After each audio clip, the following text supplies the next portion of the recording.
Good morning. भरपूर थंडी आहे पुण्यात. आत्ता आम्ही अशा ठिकाणी चाललो आहे, जरा पुणे स्टेशनला चाललो आहे. तिथनं एका किल्ल्यावर आम्ही फिरायला जाणार आहे. तर अजून काही सहकारी स्टेशनवरच आपल्याला जॉईन होतो.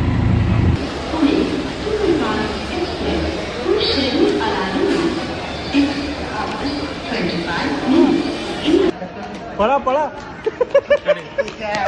आम्ही किती स्टेशनला उतरून पळा. आणि इकडनं तेजस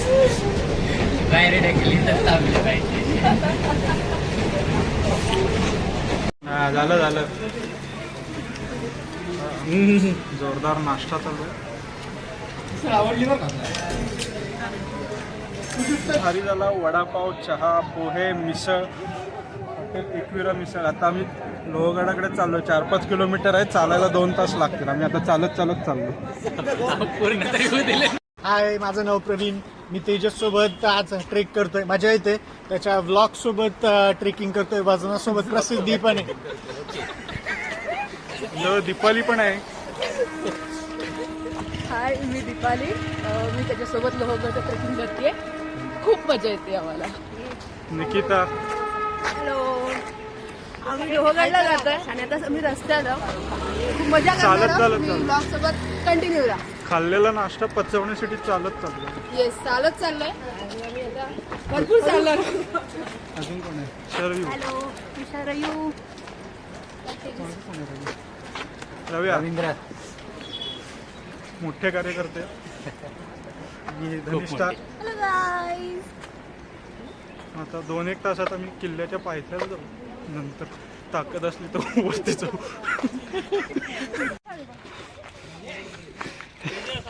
चला चला लवकर, दमू नका. आतून द्या.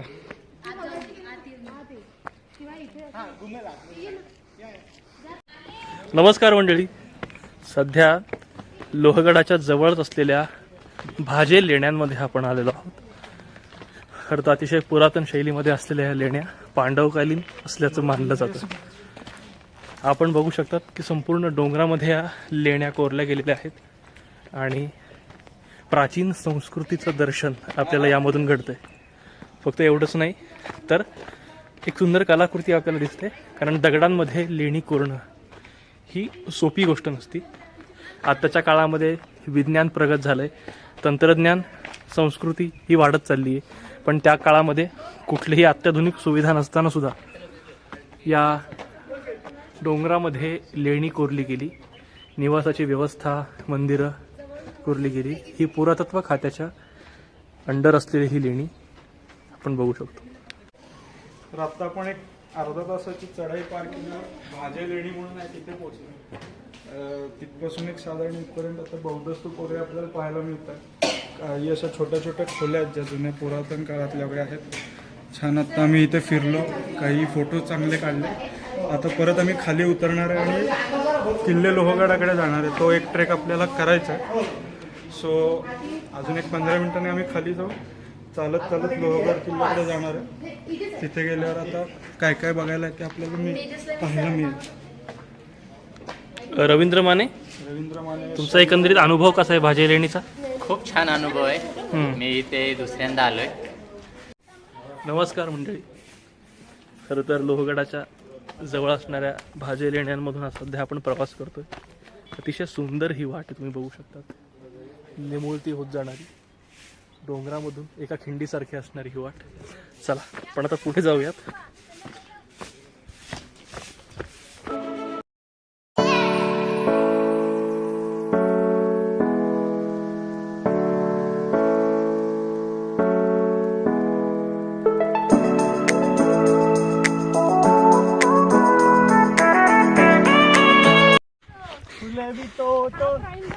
मळ्याच्या मळ्यामध्ये, तळ्याच्या तळ्यामध्ये असं आहे.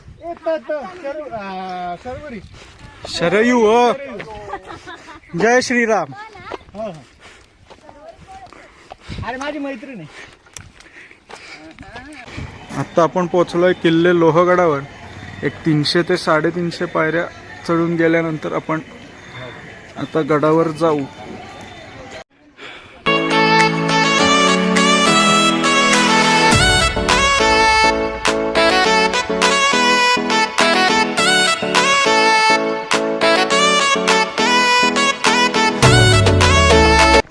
समोर दिसतोय तो एक विसापूर किल्ला.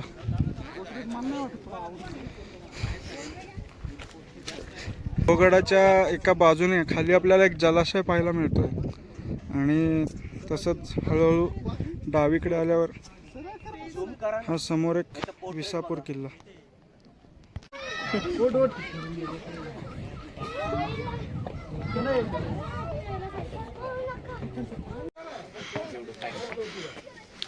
मग रवी कसं वाटतंय आता?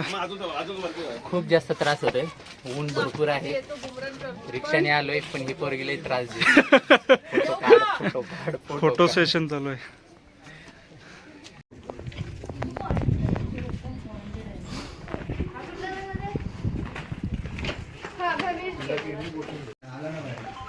तर गणेश दरवाज्यातनं आपण आत आलोय आणि इकडे आपल्याला शिवाजी महाराजांच्या काळातील पुरातन तोफा दिसत आहेत आणि ही समोर तटबंदी आहे. क्लिक करतो. समोर हा दिसतोय विसापूरचा किल्ला.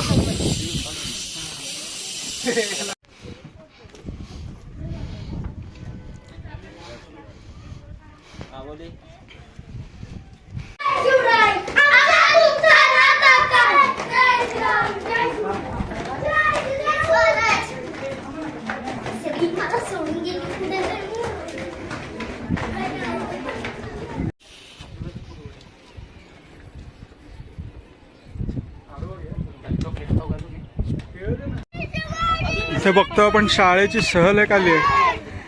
खाली इथे धान्य कोठी आहे आणि इथून दिसतो विसापूर किल्ला आणि आजूबाजूचा हा सुंदर असा परिसर.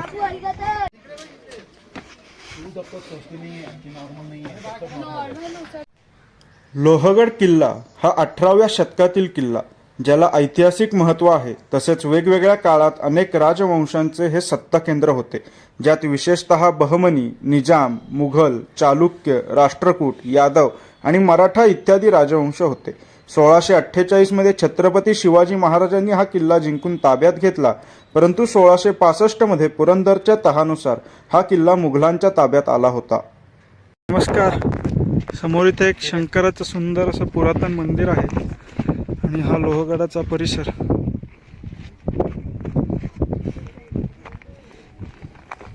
इकडे मागे एका धरणाचं बॅकवॉटर दिसतंय, उन्हामुळे साधारण दिसणं.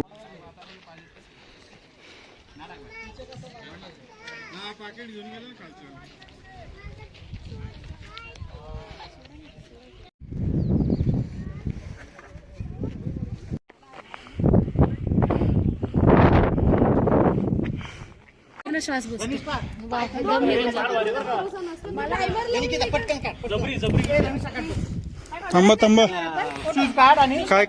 काय करताय? 2 मिनिटं. पाणी प्रचंड थंड आहे, आजूबाजूला एवढं रखरखत ऊन आहे आणि अशात हे पाणी जे कमालीचं थंड आहे कळत नाही कसं माझ्या.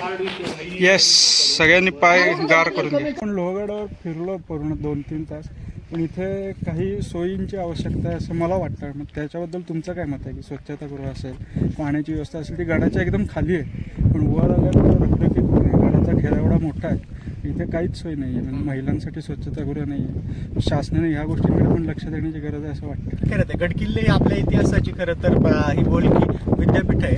ते पाहायला पर्यटक येतात, ते इतिहास समजून घेतात. मात्र ते येत असताना काही सोयी सुविधाही पण त्यांना दिल्या पाहिजेत. साधं बेसिक गोष्ट आहे की थकल्यानंतर उन्हाताना ज्यावेळेस पर्यटक येतात त्यावेळेस पाण्याची व्यवस्था नसते, पाणी मिळत नाही. त्यामुळे किमान पर्यटकांसोबत स्थानिकांच्या व्यवसायाला चालना मिळेल असं त्यांना जर काही परवाने दिले, त्यांना स्वच्छतेची बंधनकारक ठेवले आणि त्यांना विक्रीची जर संधी दिली तर पर्यटकांना पाणी मिळणार आहे, त्यांनाही 2 पैसे मिळणार आहे आणि पर्यटनही वाढीस मिळेल आणि त्याच्यातनं इतिहास पण सर्वसामान्यांपर्यंत पोहोचेल. महत्त्वाचं, स्त्रिया घराबाहेर पडत असताना त्यांच्या शौचालय किंवा स्वच्छतागृहांची गरज फार प्रचंड असते. आरोग्याचे प्रश्न जटिल असतात, गुंतागुंतीचे असतात. त्यामुळे पर्यटनासोबत त्या पर्यटकांच्या सुविधांवरती लक्ष देणं, महिलांच्या आरोग्यासाठी स्वच्छतागृह उपलब्ध करून देणं, याच्यासाठी पर्यटन विभागानं आणि भारतीय पुरातत्व विभागाने प्रयत्न करायला हवेत. येस मित्रांनो, पूर्ण लोहगड फिरून झाला. विंचूकडा पाहिला, महादेवाचं मंदिर पाहिलं. आता मस्तपैकी खाली जाऊन भोजनाचा आस्वाद घ्यायचा एक 15 ते 20 मिनिटात आता मी किल्ला उतरू. सगळेच जरा थकलेत. चला आता धान्य कोठी आहे इथे. आता पाणी दिसतंय आपल्याला भरलेलं भरपूर.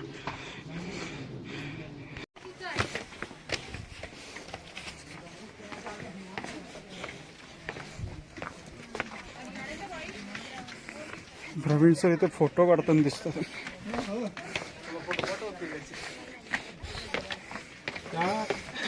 प्रचंड भूक लागलेली आहे आता मला. सगळ्यांनाच लागले. हाय, कसं वाटतंय? लोहगडचा ट्रेक आता झालेला आहे. लोहगड ट्रेक झालेला आहे. कसं वाटतंय? मस्त. आम्ही स्टेशन पासनं तर इथपर्यंत चालत आलो, त्यामुळे अनुभव भारी होता. यश, कसं वाटतंय? मस्त वाटतंय. शरयूजी, बघ जरा आम्ही किती पायी चालत आलो. सगळे दमले. हे सगळं आम्ही पायी चालत आलो. वा वा, सत्कार करूया शाल आणि श्रीफळ. हे बघ, इथं आपण येऊन फोटो काढले होते. परतीचा प्रवास वे टू पुणे. नंतर कळलं तरी थोडी माहिती. जरा विश्वास ठेवेल असं तरी बोला रे. विश्वास ठेवून असं बोला म्हणतोय. मित्रांनो, आता आपण पाहतोय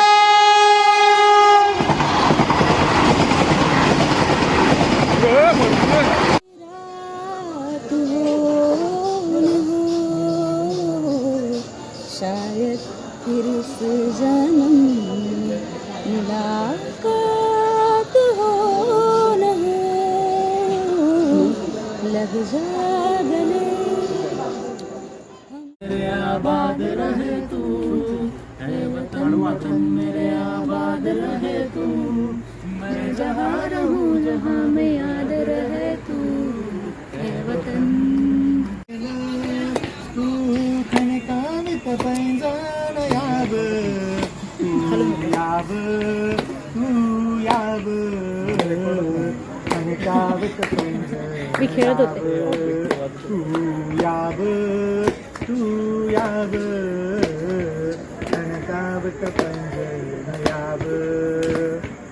शेतात रानात जिथं घामान भिजली धरती, हिरव्या पिकावरती.